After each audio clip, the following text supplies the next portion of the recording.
Assalamualaikum warahmatullahi wabarakatuh. Selamat sore teman-teman. Kembali lagi di channel Ilman Kadori.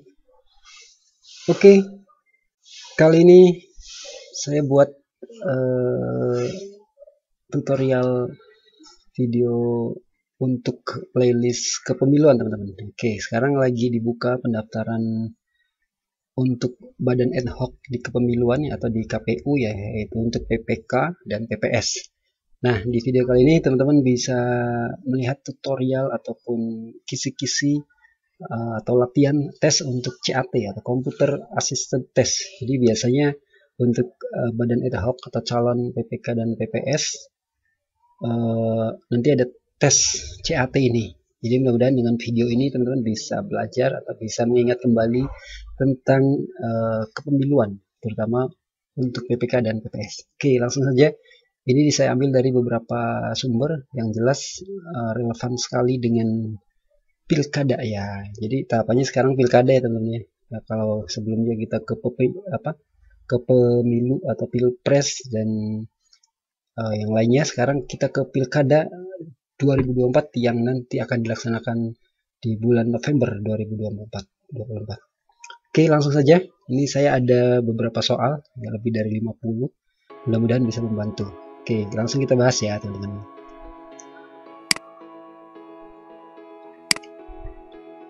Oke, ini yang pertama. Misalnya undang-undang nomor berapakah pedoman dalam penyelenggaraan pilkada? Nah, ini teman-teman bisa tes. Jawabannya adalah E ya, Undang-Undang nomor 10 tahun 2016. Oke, langsung cepet aja teman-teman. Jumlah anggota PPK adalah sebanyak oke, berapa? 3, 5. PPK adalah B, 5 orang. Oke, berikutnya nomor 3. Ada berapa tahapan penyelenggaraan pemilihan gubernur dan wakil gubernur, bupati dan wakil bupati, serta wali kota dan wali kota tahun 2024? Ada berapa teman-teman? Cek. Jawabannya adalah C, 12 tahapan. Nanti teman-teman bisa cross check di internet ataupun di sumber-sumber informasi yang di KPU-nya ya teman-teman ya, untuk pilkada. Jadi nanti kalau ada yang miss atau yang saya buat kemudian tidak sesuai, mohon bisa dikoreksi. Terima kasih. Kita lanjut ke nomor 4. Apakah kepanjangan dari PPK dan PPS? Sangat mudah ya. PPK adalah apa? Jawabannya adalah langsung PPK adalah panitia pemilihan kecamatan dan PPS adalah panitia pemungutan suara. Oke. Berikutnya nomor 5. Siapakah yang berwenang membentuk PPK? Siapa teman-teman?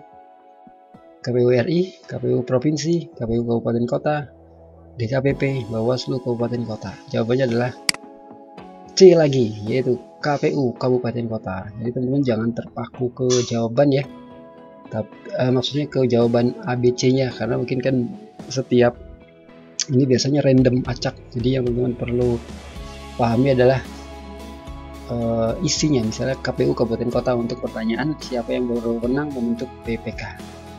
Oke, next nomor 6. Siapakah yang berwenang membentuk PPS? Tentu saja bukan KPK, bukan PPK, tapi tetap adalah KPU, yaitu C. Nomor 7. Siapa yang memberikan undangan ke pemilih untuk memberikan hak pilihnya? Oke, teman-teman yang kemarin udah jadi PPK, PPS, kemudian KPPS pastinya tahu. Yang memberikan undangan adalah KPPS. Jawabannya C lagi, teman-teman. Oke. Next 8. Jumlah pemilih per TPS pada Pilkada 2024 adalah, teman-teman bisa searching ya.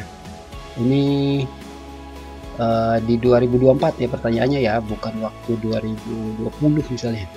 Kalau nggak salah 2020 500. Kalau sekarang 2024 kira-kira P600 ya. Teman-teman bisa nanti cek lagi, kalau misalnya ada perbaikan silakan berikan komentarnya. Next nomor 9. Berikut ini adalah pelaksanaan kegiatan yang dilakukan oleh KPPS pada saat pencoblosan. Membuka kotak suara, mengeluarkan seluruh isi kotak suara, menyegel kotak suara, memberikan tanda khusus pada surat suara, menandatangani surat suara yang akan digunakan oleh pemilih. Yang kemarin sudah jadi KPPS pastinya tahu. Jadi yang tidak sesuai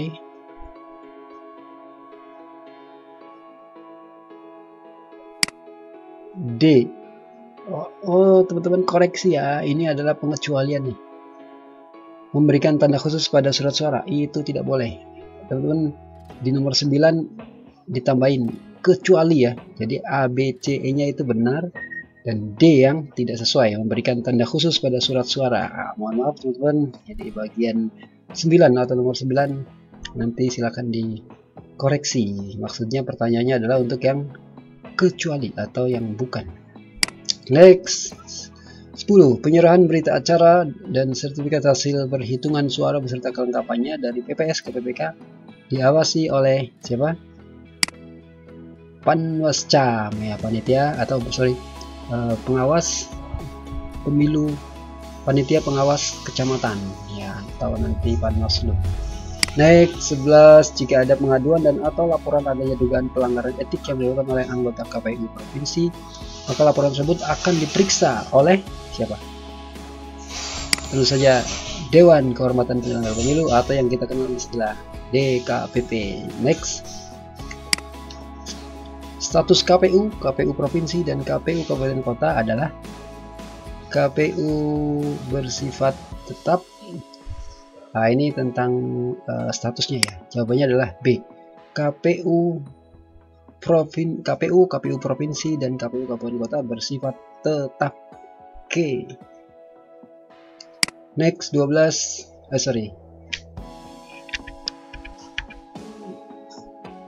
Ya, jawabannya ini ya. 12 ya benar. Sekarang 13. Untuk dapat terdaftar dalam daftar pemilih, seseorang harus memenuhi persyaratan berikut kecuali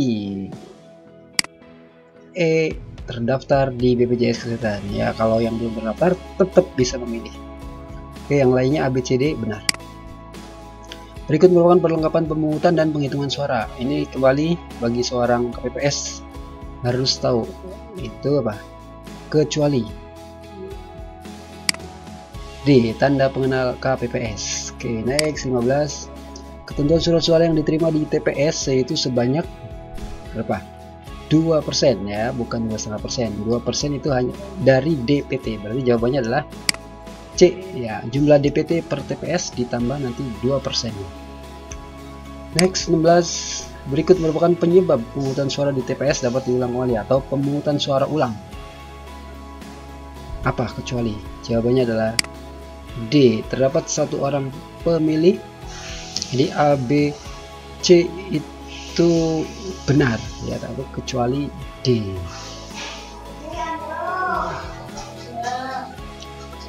Next. Menurut Undang-Undang 1945, gubernur, wali kota dan bupati dipilih secara apa? Langsung oleh rakyat. Istilahnya adalah demokratis. Oke, jawabannya adalah A. Next. Perubahan Undang-Undang 1945 telah dilakukan sebanyak 4 kali. Nah, jadi tentang undang-undang nih. Pertama kali pada tahun 99. Ya, benar jawabannya. Waktu itu untuk reformasi.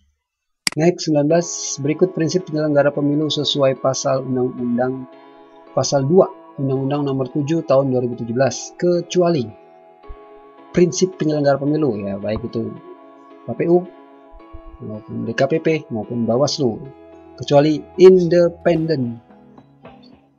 19. Jawabannya B. Next. 20. Status KPU provinsi dan KPU kabupaten kota adalah, ini sepertinya 2 kali teman-teman. Jawabannya adalah D. KPU provinsi dan KPU kabupaten kota bersifat tetap. Oke, next. Nanti bisa cek kembali. 21.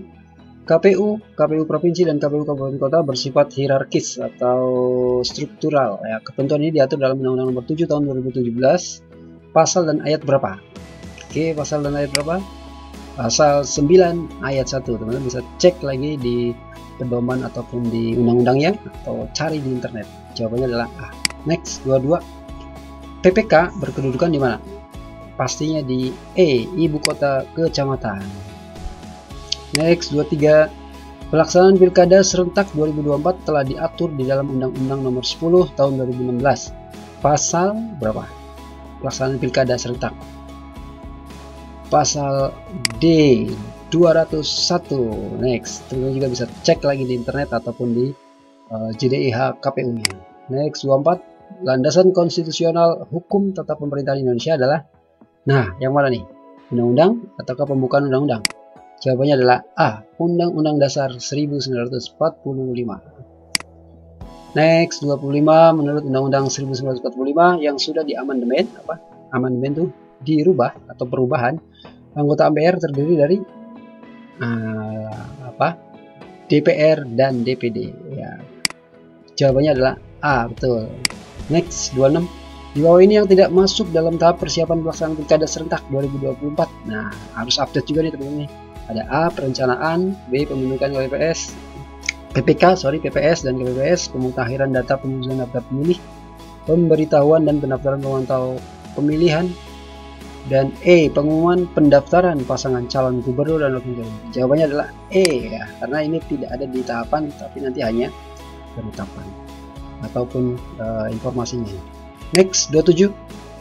Peraturan KPU yang mengatur tentang jadwal dan tahapan pelaksanaan pilkada ada di mana?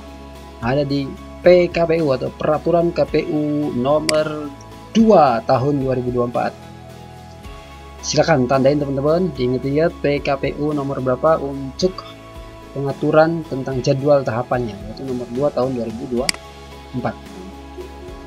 Pemecahan masalah dengan cara perundingan, yaitu dengan metode akomodasi.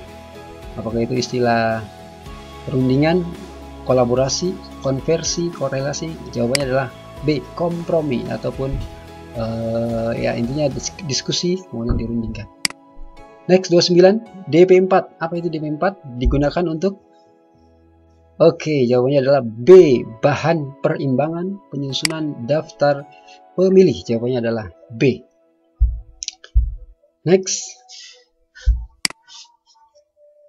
Berikut ini adalah pernyataan yang tidak benar tentang PPS sesuai Undang-Undang Pilkada, yaitu PPS berkedudukan di desa atau sebutan lain atau kelurahan. PPS dibentuk oleh KPU Kabupaten Kota. Hak keuangan anggota PPS dihitung sesuai dengan waktu pelaksanaan tugasnya. Anggota PPS berjumlah 3 orang. Anggota PPS diangkat dan diberhentikan oleh PPK. Pernyataan yang tidak benar ya. Oke, yang tidak benar berarti adalah pasti E, karena anggota PPS diangkat oleh KPU Kabupaten. Ingat-ingat teman-teman, jawabannya E. Next, 31. Jumlah anggota PPS setiap desa adalah sebanyak berapa orang? Anggota PPS ada 3. Jawabannya A, 3 orang. Betul. Oke, next, 32. Daftar pemilih tetap ditetapkan oleh siapa? KPU Kabupaten. Jawabannya adalah D. Oke. Next, 33. Warga negara yang tidak memiliki hak memilih adalah kecuali. Nah, dia tidak memilih ya, tidak bisa memiliki hak memilih. Tapi kecuali berarti yang bisa memilih. Anggota TNI benar tidak bisa memilih, anggota Polri benar tidak bisa memilih, warga negara yang dicabut hak politiknya benar, purnawirawan TNI Polri. Nah, jawabannya adalah D. Ya, kalau A dan B benar, jawabannya adalah D. Purnawirawan TNI Polri itu berhak memilih. Next, 34. Persentase surat suara cadangan dari DPT. Kayaknya di soal sebelumnya sudah ada nih teman-teman ya. Jadi bisa ini cuman desimalnya saja, Tentu saja berapa? Ya, B, 2% atau 0,02%. 35. Suatu hari Anda sedang rapat bersama para pimpinan, salah seorang pemimpin mengeluarkan pendapatnya, namun Anda tidak setuju dengan pendapat tersebut, maka Anda akan, apa yang dilakukan? C, jawabannya adalah langsung mengeluarkan pendapat Anda juga, walaupun ia pimpinan. Artinya, ini secara etika aturan ya, jadi kita tidak melanggar, kita sampaikan juga jika memang tidak setuju. Jawabannya adalah C. Next, 36. Jumlah daerah di Indonesia yang akan melaksanakan pilkada serentak. Nah, ini juga teman-teman harus ingat pengetahuan umum ya, bisa searching lagi di internet banyak. Jawabannya adalah C ya, 37 provinsi. Kita ada berapa? Kita ada 38 provinsi, jadi satu provinsi tidak melakukan pilkada. Kemudian 415 kabupaten dan 93 kota. Oke, silakan cek atau tandai atau berikan catatannya atau dicatat sehingga ingat ya. Next 37. Dasar hukum pemilihan umum 2024 adalah, nah, apa nih? C. Undang-Undang Nomor 17 Tahun 2017. Nah, ini secara keseluruhan ya tentang pemilihan umum. Next 38. Dasar hukum pemilihan umum. Oh, ini masih sama. Nah, jawabannya tetap adalah C. Next 39. Di bawah ini yang bukan merupakan tugas, wewenang, dan kewajiban PPK adalah membantu KPU Kabupaten Kota melakukan pemutakhiran data, betul. Membantu KPU Provinsi dalam penyelenggaraan pemilihan, betul. Melaksanakan semua tahapan, jawabannya adalah D, yaitu menerima dan menyampaikan daftar pemilih kepada KPU Provinsi dan KPU Kabupaten Kota. Nah, ini kita nggak wajib atau PPK nggak wajib menyampaikan ke provinsi. Next 40. Berikut ini yang bukan termasuk tujuan pengaturan penyelenggaraan pemilu adalah, tentu saja jawabannya adalah menghasilkan pemerintah yang memiliki legitimasi rakyat. Nah, silakan teman-teman, bisa dicek di aturan-aturan KPU-nya ya. Kita udah ambil. Next 41. Di Indonesia, pemilihan umum kepala daerah dilakukan secara serentak pertama kali. Ya, kapan pertama kali dilaksanakan? Betul sekali, jawabannya adalah E, di tahun 2015. Jadi pemilihan umum pilkada dilakukan serentak, yaitu tahun 2015. Next 42. Berapa banyak pengawas pemilu yang berada di tingkat kelurahan? Kita kenal istilahnya PKD ya. Ada berapa? A, 1, betul. Next 43. Pelaksanaan pemilihan umum kepada kepala daerah maksudnya ya, serentak tahun 2004 adalah pelaksanaan pilkada serentak kalau tadi ada pilkada serentak tahun pertama yaitu 2015, yang sekarang 2024 tahun keberapa? Betul, jawabannya adalah C, yang kelima. Teman-teman juga bisa searching di informasi di KPU. Next 44. Berapa jumlah anggota KPU Provinsi, KPU Kabupaten Kota, PPS dan PPK? Nah, KPU 7, KPU Provinsi 5 atau 7 bisa, KPU Kabupaten Kota 3 atau 5, PPS. Ini soalnya salah nih, PPS dulu ya, PPK dulu teman-teman. PPK 5 dan PPS 3. Ya, jawabannya adalah E. Ya, ini soalnya agak kebalik. Mohon dimaklumin teman-teman ya. Jadi ini PPK dulu secara berurut ya, dan PPS terakhir. Jadi PPK 5, PPS 3. Oke, mohon maaf. Next, dalam penyelenggara pemilu berpedoman pada asas mandiri, jujur, adil, akuntabilitas, dan semua benar. Jawabannya apa?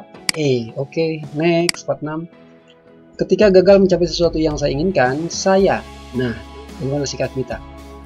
Meminta bantuan kepada lebih banyak orang? Tentu saja D. Melakukan introspeksi dan memperbaiki kegagalan tersebut. Next 47. Pantarli diangkat oleh apa? Pantarli? Apa? Petugas pemutakhiran data pemilih ya, diangkat oleh tentu saja PPSB. Next 48. Menyerahkan hasil perhitungan suara kepada PPS dan pengawas pengawas pemilu maksudnya, merupakan tugas dari apa?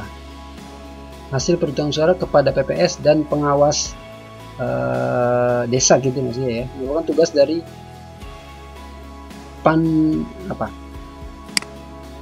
KPPS ya. Jadi KPPS kan yang menghitung kan, diserahkannya ke PPS dan pengawas PPS atau pengawas pemungutan suara, maksudnya pengawas pemungutan suara. Next 49.